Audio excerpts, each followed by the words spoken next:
Agora, nesse segundo momento, nós vamos tentar entender aqui como é que a membrana trabalha para colocar para dentro ou tirar de dentro para fora as substâncias que a célula precisa para sobreviver. Qualquer dúvida que vocês tenham, vocês ao assistir a aula anota, certo? Anota no caderninho e quando a gente for ter nosso encontro lá pelo Zoom, aí vocês vão e tiram. Não entendi isso, certo? Não consegui entender essa partezinha. Já tem gente que tira dúvida comigo, certo? Não vou dizer o nome, mas tem alguns de vocês tiram dúvidas comigo e eu tenho o maior prazer. Se no momento eu não puder responder é porque eu estou ocupada, mas no momento que eu encontro ali uma brecha, eu vou respondendo, tirando, gravo e vou tirando as dúvidas de vocês, certo? Então vai anotando, porque eu sei que aqui pode surgir alguma coisinha assim que não fique bem entendido nesse momento, que nós não estamos interagindo, mas depois a gente vai ter um momento de interação e aí vocês aproveitem e tiram todas as dúvidas que vocês tiverem, certo, fofinhos? Vamos lá? Então agora vamos ver como é que a membrana deixa entrar, deixa sair substâncias de dentro para fora, de fora para dentro, né? Como a gente acabou de falar aqui. 2 tipos de transportes através da membrana, o transporte passivo e o transporte ativo. O que é o transporte passivo? É aquele onde não há gasto de energia pela membrana. Já o transporte ativo, ocorre gasto de energia. Que energia é essa? Você tem um carro maravilhoso na sua garagem, o carro mais caro que possa ter aqui em Jacobina, mas você não tem dinheiro para gasolina. O que vai, ou para o etanol, ou para energia elétrica, se ele for elétrico. O que vai acontecer com o seu carro? Ele vai ficar parado, né? Outra pessoa tem um carro mais que está em condições de transporte, mas está bem derrubado, mas tem dinheiro para comprar gasolina, comprar etanol, então ele movimenta. A energia que nós estamos falando é o combustível, equivalente ao combustível de nossas células, chamado adenosina trifosfato ou ATP. A gente come e produz essa energia, certo? É diferente da gasolina que a gente vai lá e compra. Não, a gente come, só compra comida, come. E essa comida que vocês estão comendo agora, muito, toda hora lancha, a gente tá lá a gente tá lá no nosso encontro, tô comendo, por exemplo, o terceiro ano mesmo, tô comendo pipoca, tô comendo isso, vou ali, só não deu o intervalo, a gente vai lanchar. Então, essa comida que nós estamos comendo, ela vai ser convertida nesse tal desse ATP. Posteriormente, nós vamos ver como é que ocorre essa conversão, certo? Essa transformação de alimento em energia. E é essa energia que vai ser o combustível, o equivalente à gasolina, equivalente ao etanol, que vai fazer com que nossa célula se movimente. Então, dentre outras coisas, para que uma célula quer ATP? Não é só para isso aqui não, tem outros processos que também gastam energia, mas principalmente a célula precisa de energia, precisa de ATP no transporte ativo. Para que o transporte ativo aconteça, vai ocorrer gasto de ATP, gasto de energia, certo? Por isso que ele é chamado de ativo. O outro passivo não gasta energia. Então vamos ver a diferença. O transporte passivo são 3 tipos: osmose, difusão simples e difusão facilitada. O transporte ativo, aquele que gasta energia, nós vamos ter a bomba de sódio e potássio, chamado bomba de íons. Nós vamos ter outras bombas que a gente não estuda agora, no ensino fundamental ainda, depois a gente vai adentrar. E finalmente nós vamos ter o que a gente chama de endocitose, certo? Que é a fagocitose e a pinocitose. E finalmente exo, para fora. Endo, para dentro, colocar para dentro. E exo, colocar para fora, certo? Que é a plasmocitose ou plasmatose ou defecação celular. É a maneira que a célula encontrou para fazer um cocôzinho, para defecar. E célula defeca? Defeca. Célula elimina tudo que não precisa, certo? Por isso recebe o nome defecação celular. E essa vesículazinha que a célula coloca para fora, ela vai ser eliminada depois, certo? Através do sistema excretor. Vai para o sangue, do sangue, ela vai sofrer todo aquele processo junto com tudo que for resto de célula para ser eliminado do nosso corpo, certo? Então nós vamos entender também aqui como é que ocorre esse processo. O primeiro que nós vamos estudar, a primeira coisa que a gente tem que relembrar e não esquecer é a diferença entre o passivo e o ativo. No passivo não envolve gasto de energia, no ativo ocorre gasto de energia. Agora, por que ocorre gasto de energia? Porque do passivo ocorre sempre a favor do gradiente de concentração. O que é isso, Pro? Do lugar que tem mais para o lugar que tem menos, é o lógico. Se eu tenho aqui uma vasilha cheia de água e eu tenho uma vasilha que não tem aqui, está transbordando, a tendência é que eu faça o quê? Eu pegue do que tem muita água e coloque no que está vazio. Isso é um transporte passivo, certo? Não houve gasto de energia, eu simplesmente peguei do lugar que tem mais e coloquei para o lugar que tem menos. Aí é a favor do gradiente de concentração, do lugar que tem mais para o que tem menos, certo? Já o transporte ativo, ele pode acontecer contra o gradiente de concentração, ou seja, na maioria das vezes, inclusive, ele acontece dessa forma. Ocorre sempre do lugar que tem menos para o lugar que tem mais. Inclusive, a tal da bomba de íons é justamente isso, potássio e sódio. Às vezes, o potássio que tem mais dentro da célula, ele sai da célula, coitadinho, e vai para fora, mesmo que ele não queira ir. Mas ele tem que ir, nós vamos entender o porquê, certo? Então, transporte passivo do lugar que tem mais para o lugar que tem menos. Transporte ativo do lugar que tem menos para o lugar que tem mais. Um contrário ao outro, certo? Agora vamos entender o seguinte, quando a gente vai falando de transporte ativo e passivo, a gente vai ouvir algumas coisinhas. Macromoléculas são moléculas grandes que não conseguem atravessar a membrana, porque o nome está dizendo macro, ela é muito grande para sozinha conseguir atravessar a membrana. Moléculas pequenas com cargos íons, por exemplo, como a gente acabou de falar aqui, as bombas de íons, nós vamos entender por quê, que mesmo ele consegue passar de um lugar que tem menos para um lugar que tem mais. Nós vamos ter também moléculas de água, que por sua polaridade tem dificuldade de atravessar o interior hidrofóbico, aquela gordura, né? Aquela parte de lipídio que tem na membrana citoplasmática. Mas vamos entender como é que a água consegue superar esse problema e atravessa, viu? Mesmo que ela esteja em um lugar que tenha muito, ela vai atravessar. Um pouco ou muito, ela vai conseguir atravessar. E temos as moléculas pequenas, apolares e gases, né? Como o etanol, como o oxigênio, como o gás carbônico, que aí é mais fácil de conseguir sozinha, pelo fato de serem muito pequenininhas, elas não precisam da ajuda de ninguém, elas conseguem sair da célula, elas conseguem entrar na célula sem sofrer interferência de nada. Vamos entender o que esse tamanho de molécula vai interferir no tipo de transporte que a célula vai realizar.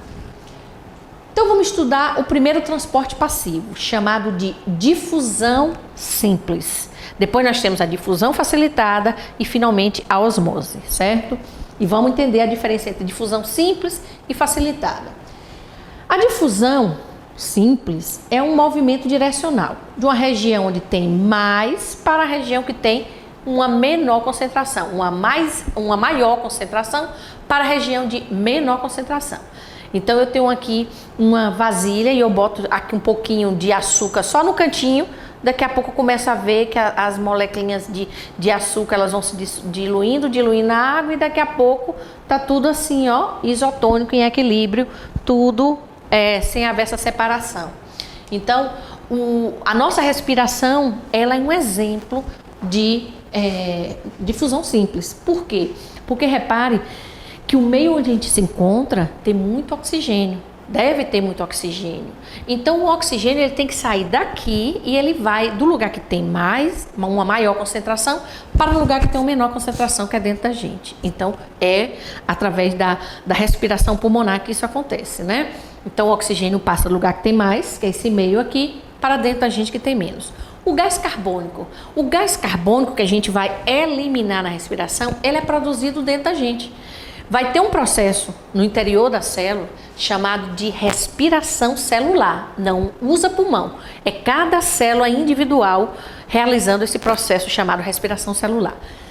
Durante o processo da respiração celular, ocorre uma das etapas do processo da respiração, chama-se ciclo de Krebs. No ciclo de Krebs cada ciclo de Krebs são produzidas 3 moléculas de dióxido de carbono, que é o gás carbônico que a gente vai aproveitar o pulmão para colocar para fora.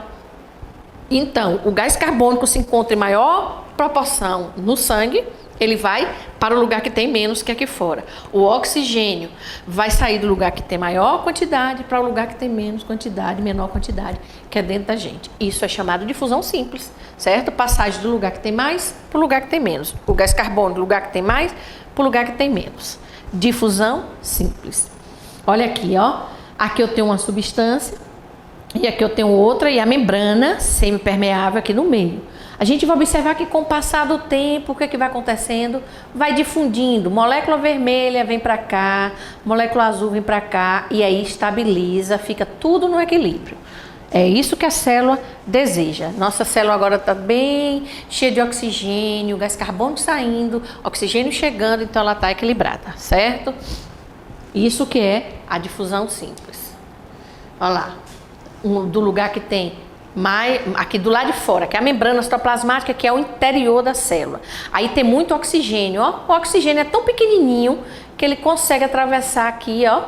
E ele está aqui. O gás carbônico tem maior quantidade aqui, porque acabou da célula respirar, ciclo de Krebs, produziu gás carbônico. O gás carbônico passa bonitinho e vai embora do nosso corpo, certo? Difusão simples.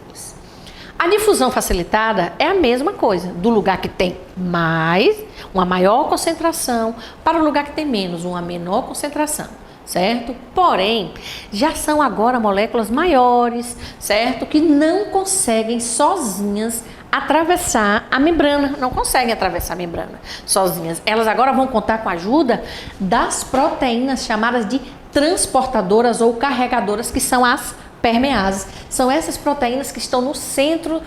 Lembre-se que a membrana, eu falei para vocês anteriormente, ela é trilamelar. Ela é formada por 3 camadas. Uma de lipídios, aí vem proteína no meio, certo? Outra de lipídios. Essas proteínas, eu disse que são vocês que não ficam sentados na cadeira quando a gente está dando aula, fica todo um levanta, outro senta, outro levanta, outro senta. Elas também são assim, elas ficam assim, ó, em movimento. Mas elas são, esse movimento delas é muito importante. Por quê? Porque elas têm a capacidade de buscar o alimento, trazer o alimento para dentro da célula e jogar para dentro da célula. Pega o alimento do interior da célula, atravessa a membrana e joga para o meio externo. Por isso que é facilitado. Embora as substâncias não consigam atravessar sozinhas a membrana, elas vão contar com a ajuda das proteínas transportadoras, certo? Isso ocorre para transportar açúcares simples, aminoácidos que são precursores de proteína, mas que ainda bem são simples, íons, certo? Que não conseguem sozinhos atravessar a membrana. Olha ela aqui, ó. Ó. A proteína, ela forma como se fosse um canal. Então, ela vai lá, pega uma coisa que está do meio externo à célula e traz para dentro. É chamado modelo ping-pong, isso aí. Porque quando ela vai lá fora, ela pega, por exemplo, algo que a célula precisa, mas que está do meio externo, e faz o ping. Aí ela atravessa e faz o pong, certo? Aqui dentro ela faz o ping, atravessa e faz o pong e joga para fora da célula aquilo que a célula já não precisa utilizar. Então são chamadas proteínas carregadoras ou carreadoras, né? Olha lá, ó, faz o ping, aqui a substância fica aqui, depois ela vai e faz o pong e despeja a substância no interior da célula. Bem fácil, né? A diferença entre a difusão facilitada e a difusão simples. Olha aqui a diferença entre elas, né? A difusão simples, a difusão simplesmente, ela é aquela que a substância entra, ó, sem precisar da ajuda de ninguém, atravessa isso aqui é a membrana. Então ela atravessa a membrana, o soluto atravessa a membrana sem precisar da ajuda de ninguém. Já a facilitada precisa que a transportadora faça esse transporte, ó, atravesse a membrana, trazendo o que for para o meio interno, o meio externo, certo? Finalmente chegamos em osmose. Osmose, de todos esses processos aí que a membrana realiza, é o mais assim, um pouquinho trabalhoso, mas é muito simples a osmose. Basta que vocês prestem bem atenção na osmose. Quando você for ler no seu livro o conceito de osmose, você vai falar, não entendi nada. Porque o conceito de osmose é assim. Osmose é o transporte apenas de soluto do meio hipotônico para o meio hipertônico através de uma membrana semipermeável sob a ação da pressão osmótica. Não entendi nada. Vamos com calma que a gente vai entender. Quer ver? Presta bem atenção. Dúvidas, anota e a gente vai tirar lá na quinta-feira de manhã, quando a gente tiver aquele bate-papo legal, certo? Então vamos lá. Vamos lá dar uma lidinha em que é osmose, porque precisa para a gente entender um pouquinho depois. É a passagem do solvente, que é um líquido, do meio de menor concentração de soluto hipotônico para o meio de maior concentração de soluto, chamado hipertônico, através da membrana semipermeável. Foi isso que eu acabei de falar. Agora, o que é esse solvente, o que é esse soluto? É o seguinte, existem vários tipos de solvente, mas o solvente biológico universal é a água. Então, quando eu falar solvente, água. Agora, em química, não. Em química existem outros solventes, mas biologicamente, falei de solvente, veio o que na cabeça? Água. Soluto. Existem muitos solutos, mas os solutos biológicos, sal e açúcar. Então vamos lá, solvente, água, soluto, sal e açúcar. O meio hipotônico é assim. Eu tenho um vasilhame que cabe 1 litro de água. Dois vasilhames que cabem 1 litro de água. Então eu boto 1 litro de água nesse, 1 litro de água nesse. Só que se eu colocar um pouquinho de sal nesse aqui, nessa mão esquerda, e diluir bem esse sal, eu vou ter uma solução hipotônica. Continua tendo 1 litro de água, mas a quantidade de soluto, que é o sal e o açúcar, é bem menor. Na de cá eu pego o mesmo litro de água, mas eu coloco 500 gramas de sal. Chega, vai ficar o sal no fundo assim, ó. Então, repare que os dois têm 1 litro. A quantidade de água é a mesma. Mas esse aqui tem somente 1 graminha de sal. O de cá tem 500. Então, aqui é hipo, aqui é hiper. Como é que eu vou fazer na hora? Vai me atrapalhar o juízo. Lembra assim, ó. Hipermercado vende sal e açúcar. Vamos essa frase? Hipermercado vende sal e açúcar. Hipermercado vende, hipermercado vende sal e açúcar. Então, o meio hipertônico tem mais o quê? Mais sal e açúcar. Sal e açúcar são solutos, certo? Então, vamos entender isso, guarda isso aí. Hipermercado tem sal e açúcar. Então, guarda aí que nós vamos ver agora como é que a gente vai usar isso aí, viu? Então, nós temos 3 tipos de soluções. O meio hipotônico, quando o meio externo está em menor concentração, uma maior concentração de água. E meio hipertônico, quando o meio externo está com maior concentração de soluto, calma, havendo uma menor concentração de água. Esquece esses dois, vamos só para esse aqui. O que é isotônico, quando tem um equilíbrio? Pronto, estou sem sede, estou sentindo sede nenhuma. Ótimo, você está isotônico, certo? Você está equilibrado, suas células, seu sangue estão tudo tranquilinhos quanto à água. Calma que nós vamos ver ainda porque que o hipermercado vende sal e açúcar. Olha lá, agora sim. Seguinte, se eu tenho um meio hipo que tem mais água disponível, certo? E eu tenho um meio hiper que tem o sal e açúcar, porque o hipermercado vende sal e açúcar, olha o que vai acontecer, viu? Esse sal e esse açúcar vão puxar essa água, ó, e a água atravessa a membrana citoplasmática. Exemplo, eu tô na praia, a praia é o quê? O meio hiper, a água do mar é o meio hiper. E eu entro para tomar banho. Entrei no mar, fiquei lá bonitinha tomando banho, daqui a pouco eu falo, vixe, minha pele tá toda seca, os lábios chega a ficar ressecado. Foi que houve? O sal que ficou depositado, igual quando a gente come pipoca, o sal que ficou depositado nos lábios é o meio que? Sal é o que? Hipermercado vende sal e açúcar. Então, meio hipertônico. Eu perdi a água, eu sou meio hipo. O sal que está nos meus lábios aqui, ele torna os lábios um meio hiper. E esse sal vai puxar a água da minha célula, por isso que os lábios ficam ressecados. Quando a gente está na piscina, a gente fica na piscina, daqui a pouco as mãozinhas começam a ficar tudo parecendo mãozinha de véia, assim, tudo enrugadinho. O que foi que aconteceu? Nós, na piscina tem o quê? Cloro. Cloro é sal mineral. Então, o sal mineral, que é o meio hipertônico, e nós somos o meio hipo, certo? Nós vamos perder água para a água da piscina. Em vez da gente puxar a água da piscina, certo? O sal mineral, que é o cloro, vai puxar a água da nossa célula e a gente vai começar a ficar murchinha assim, ó. Entenderam aí? Então, você sabendo que solvente é água, soluto biológico, porque existem outros, sal e açúcar, a gente vai saber o que é osmose. A água sempre sai do meio hipo para o meio hiper. Quem é que puxa a água? O sal e o açúcar. Ou seja, os solventes, certo? Então, osmose é isso aqui, ó, hipo, certo? Que vai perder o solvente, que é a água, puxado pelo sal e pelo açúcar, que compõe o meio hiper. Se eu tô aqui no bom, tranquilão, eu tô isotônico, em equilíbrio, sem sede, minha célula tá linda, certo? Bem nutrida, bem alimentada, bem túrgida, que nós vamos entender esses termos que eu tô falando aqui. Então, a osmose pode provocar alteração na forma das células. Uma hemácia humana, por exemplo, que é uma célula que tem esse formato aqui, ela é côncava com um buraquinho assim no meio, que ela perde o núcleo, ela é colocada no meio, ela tem o formato assim, ela está isotônica, ela está equilibrada, em relação à solução de cloreto de sódio a 0,9 em massa. Essa solução é conhecida como solução fisiológica, que é empregada para hidratação endovenosa, para lavagem de ferimento, lente de contato, aquela solução fisiológica que vende na farmácia. Então vamos fazer um experimento. Vamos pegar uma hemácia, uma célula do nosso sangue, certo? Ela está aqui, ó, bem bonitinha. E vamos colocar essa hemácia no meio hipertônico, certo? A solução hipertônico. O que significa que essa solução aqui é hipertônica, ela tem sal, ó. E aqui a hemácia vai ser hipo. Lembra da osmose? Do hipo para o hiper. Então a hemácia vai perder água para o sal vai puxar a água todinha da hemácia. E daqui a pouco, ó, ela chega a ficar murchinha. A água chega a ficar vermelha. E ela fica murchinha. Aqui não está vermelha, mas fica. E ela fica murchinha. Porque ela perdeu toda a água. É o que acontece, como eu disse a vocês.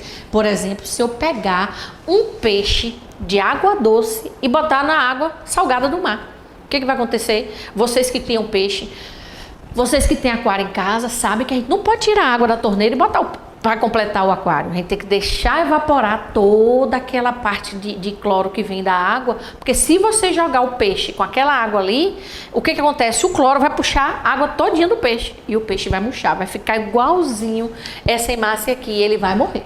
Certo? Por isso que tem que deixar a água perder todo o sal que ela tem ali antes de completar o aquário. A solução isotônica, como está em equilíbrio, eu boto a hemácia, ela permanece normal, não sofre alteração nenhuma. Agora, se eu coloco no meio hipotônico, certo? Ou seja, um meio que tem menor quantidade de sal do que a hemácia. Aí agora vai ser o contrário, ó. O meio é hipotônico, a hemácia vai ser hiper. Quem vai ter mais sal, relativamente, sais minerais, é a hemácia. E aí o que vai acontecer? A água vai entrar na hemácia. Ela vai ficar tão túrgida, tão cheia de água, tão gordinha de água, que ela vai começar a arrebentar a parede, ó. Ela vai sofrer o que a gente chama de hemossangue, lise, quebra, rompimento, destruição, certo? Ela vai ser destruída. A célula sanguínea será destruída, certo? Entendemos aqui? Vamos ver no dia a dia, viu? A utilização da osmose. Espera aí que fica melhor para vocês. Então, osmose, relembrando, e aí vocês podem, como vocês vão ter acesso a esses slides, que eu vou colocar, como eu botei os outros, né? Vou mandar lá para o e-mail, e aí vocês vão ter acesso. Dá uma olhada nisso aqui, ó. A hemácia, quando colocada em solução isotônica, a água entra e sai com a mesma velocidade, a hemácia não altera, porque o meio isotônico é o meio equilibrado. Então, ela permanece com o mesmo volume, tudo bonitinho. Quando a hemácia é colocada em solução hipertônica, certo? Hipersal e açúcar do hipermercado, a água sai da hemácia, a hemácia sofre o que a gente chama de plasmólise, lise e destruição, ou crenação. Plasmólise ou crenação. Ela vai ficar murchinha, ó, certo?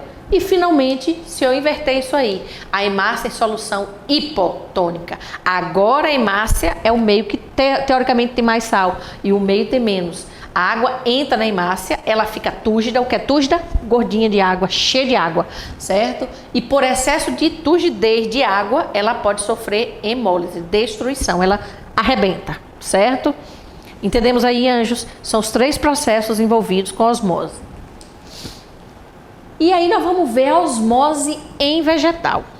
Para a osmose vegetal é diferente? Vamos ver.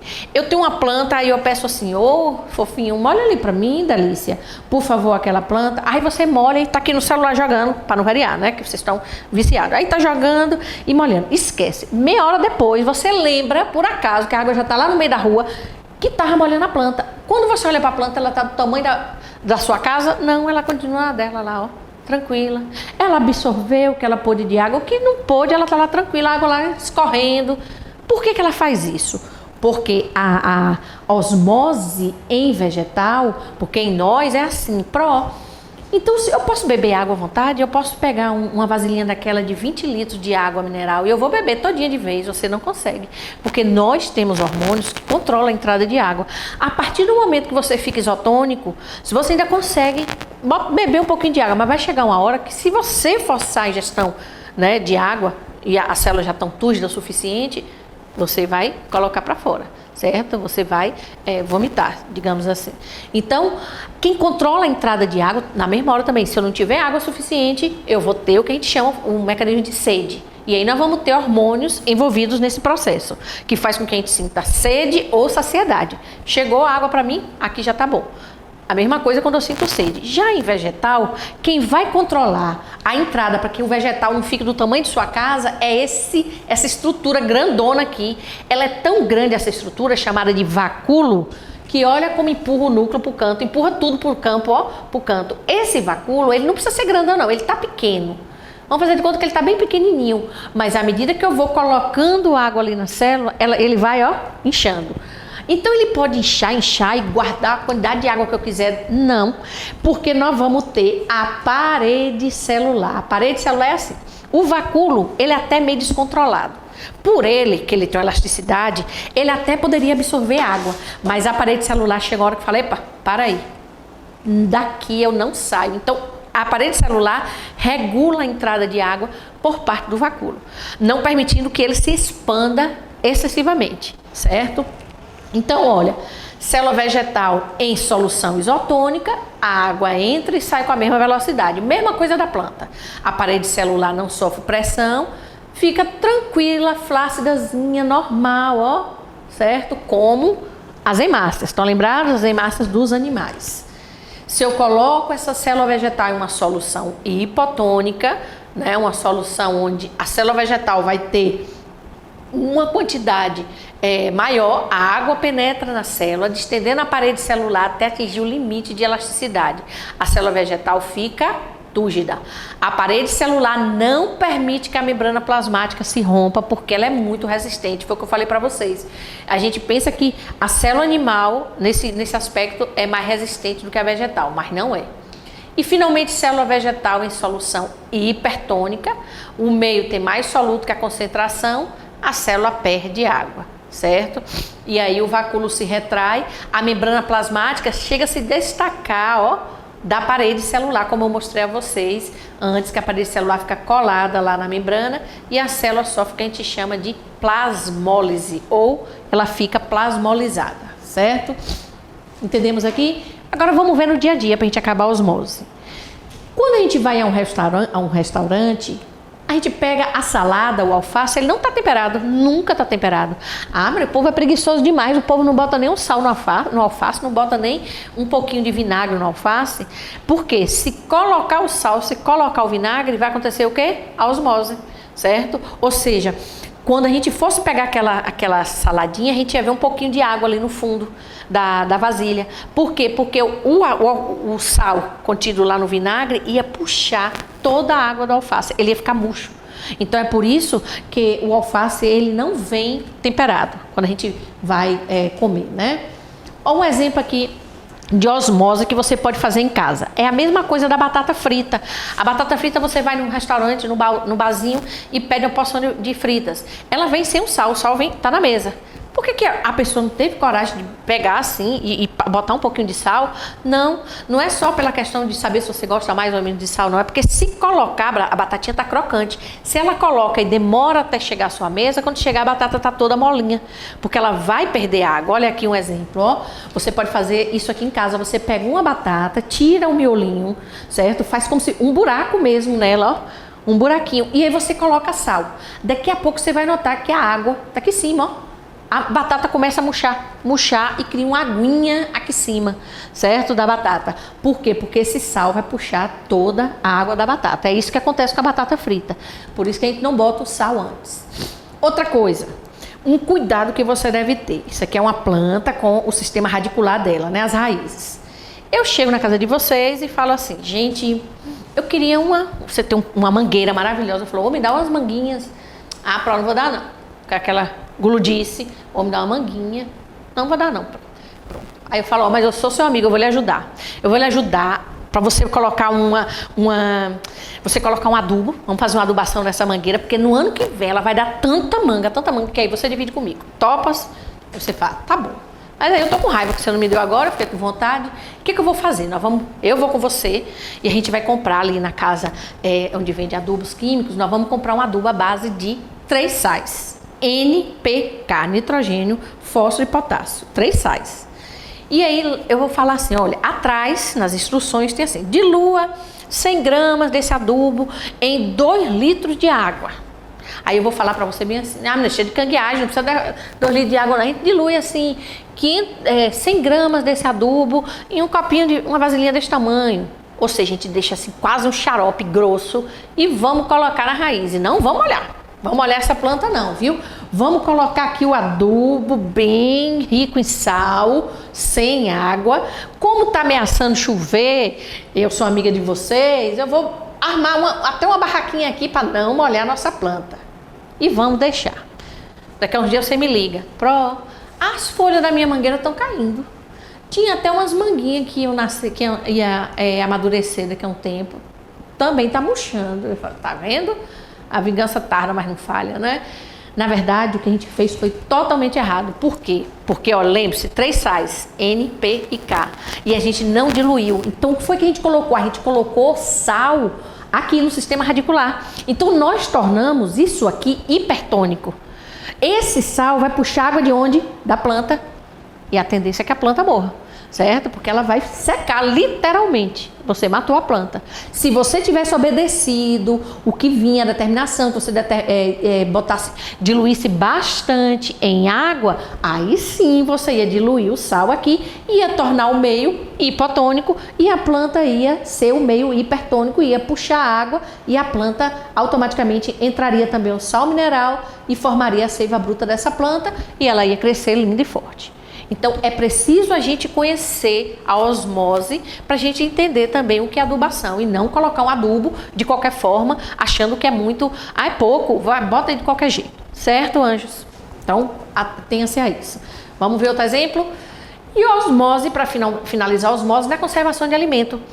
Quando a gente tem uma fruta, muita fruta em determinada época do ano e já está perdendo, a gente não tem mais o que fazer, já fez suco, não sei o que, a gente pode fazer a geleia, a compota da fruta. Agora, tem que botar o caldinho, um caldo com bastante açúcar, cobrindo toda a frutinha, certo? Olha quando a gente vai comprar o bacalhau tá branco de sal. Por que será que precisava botar aquilo? Em compensação, o bacalhau tá branco, mas ele não fica dentro da geladeira, ele é guardado lá assim, ó.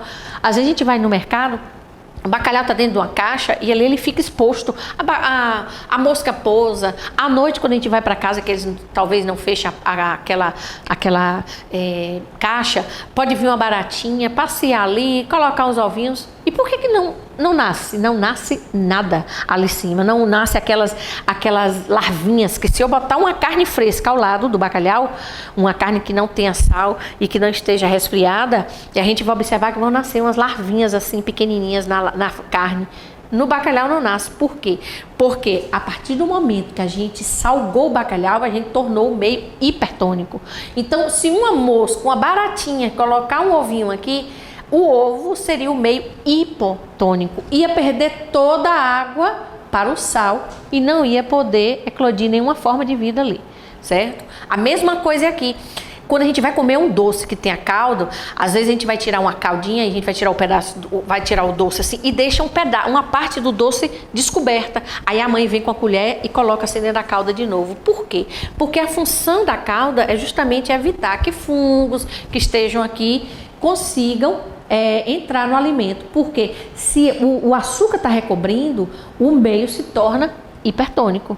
E aí o que tiver ali, um fungo, um esporo de fungo que deveria se desenvolver ali, o açúcar vai puxar e não vai deixar puxar água e não vai deixar que se desenvolva sobre o doce. Entendemos aí? Então, É preciso você conhecer a osmose para você saber que a salga ou o salgamento dos alimentos atua na conservação. E isso os índios já usavam esse processo, certo? Antes, quando não existia geladeira, era esse processo de conservação de alimento.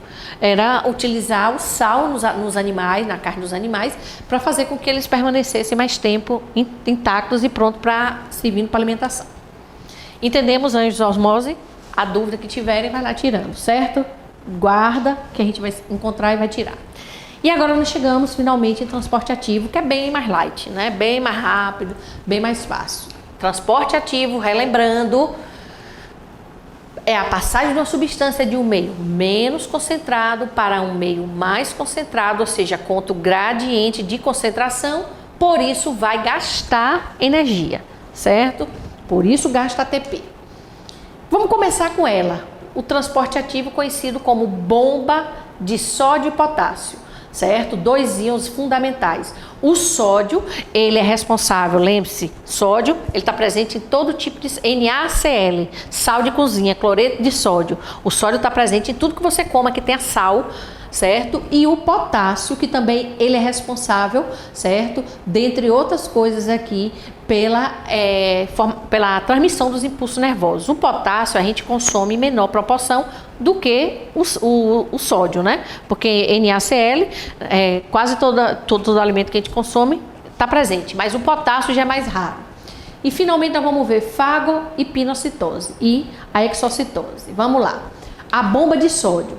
E sódio e potássio. Lembre-se, sódio 3, potássio 2. Sódio 3, potássio 2. Vou dizer o que é. Qual é a função da bomba de sódio e potássio? Manter o potencial elétrico e as condições fisiológicas essenciais para a sobrevivência das células. Essa bomba, ela bombeia sódio do meio que está dentro da célula, chamado intracelular, para o meio extracelular. Conta o gradiente. Por quê? Porque como existe muito sódio, certo? Ele sempre vai estar presente no meio fora da célula em maior proporção. Justamente por esse processo, essa mesma bomba carrega potássio do meio extracelular para o meio intracelular, que é o meio dentro da célula, também conta o gradiente químico. Vamos ver aqui esse processo. Olha aqui a bomba de íon sódio. Eu tenho aqui o citoplasma, então, que é o meio intracelular, e aqui é o meio extracelular, certo? Vamos lá. O que vai acontecer? Esse meio aqui, eu tenho sódio e tenho potássio, né? Mas eu tenho mais sódio do que potássio. Nesse meio aqui, que é o meio onde está o citoplasma celular, eu tenho sódio, mas eu tenho potássio também. Potássio em menor proporção. Aqui está maior proporção, tá vendo? E aqui menor proporção. O que vai acontecer? Toda vez que entrarem, lembra, 3 sódios, 2 potássios. Toda vez que entrarem 3 sódios, tem que sair, potássio 2, tem que sair 2 potássios. Entrando ou saindo. Então, deixa eu ver se eu entendi. Vão entrar 3 sódios. Obrigatoriamente tem que sair 2 potássios. Agora vão entrar 2 potássios. O que acontece com o sódio? Saem 3 sódios. Então, potássio e sódio entrando e saindo o dia todo. Potássio entrando, sódio saindo. Potássio saindo, sódio entrando. Sempre na proporção de 3 para 2. Sempre? Não. Existem fatores que vão interferir nessa proporção. Por exemplo, bebida alcoólica. Por isso que o indivíduo que está alcoolizado, ele não sente dor. Ele cai, ele se estaboca todo no chão, levanta, vai para casa, no outro dia, dorme bonito, feito um anjo. No outro dia, quando ele acorda, a pele da perna ficou lá no asfalto que ele caiu. E ele não sentiu dor. Quantas vezes a gente ouve falar que fulano foi picado por uma cobra, dormiu, no outro dia que sentiu tudo, né? Porque, na verdade, a bebida, o álcool etílico, ela bloqueia temporariamente, enquanto o indivíduo estiver sob efeito, né, a bomba de íons. Outra coisa, existem medicamentos que você usa no dia a dia, como por exemplo, remédios, até para uma gripe mesmo, descongestionante, por isso que existe remédio assim, descongestionante, que ele é noturno e diurno, já vem até na cartelinha para você tomar durante o dia, durante a noite. Eles podem deixar você com aquela sensação de dopado, sensação de sono, certo? Então, enquanto você estiver sob efeito do medicamento, ele pode alterar a bomba de íons. Existem também tranquilizantes, o indivíduo está bem agitado, nervoso, você dá um tranquilizante, ele fica ali, né, calminho. Então, A bomba de íons, resumindo, ela é importante porque ela ajuda na a transmissão dos impulsos nervosos e ajuda também a uma velocidade maior. Por quê? Porque ela é responsável por manter, certo, a quantidade, a carga elétrica da membrana. E nós vamos entender isso no instante. Espera aí, só falar isso aqui, ó. Para cada 2 potássios que a proteína coloca para dentro, ela tem que tirar 3 sódios. Se ela colocar 3 sódios, tira 2 potássios. Então a proporção é 3:2. Essa proporção só interfere com drogas, bebidas, remédio, medicamentos, certo? Venenos. Então nós vamos ter tudo isso. Anestésicos também bloqueiam. Repare que o indivíduo está anestesiado e durante ele estar sob efeito do anestésico, ele não sente dor. Aí quando passa o efeito, aí ele pode ou não sentir dor, né? Mas aí volta tudo ao normal. Então lembrando que o indivíduo só tem essa disfunção aí na bomba de íons enquanto ela está sob o efeito daquele medicamento, daquela droga, daquilo que ele está usando. Depois volta ao processo normal. Então vamos ver agora, vou mostrar um slide aqui que vai ter. A bomba literalmente carrega a célula da carga com uma bateria. E isso é importante na condução do impulso nervoso pelos neurônios. Repare aqui, viu? Olha aqui, ó. Isso aqui que eu queria mostrar a vocês. Você está vendo aqui? Carga elétrica positiva, certo? Ou seja, os impulsos nervosos têm cargas elétricas positivas. A bomba de íons, ela vai manter sempre... O que pode mudar é aqui de baixo. Aqui em cima não. O impulso elétrico ele é sempre positivo. Já a membrana, o ideal é que ela fique com carga elétrica negativa devido à entrada, perda e entrada de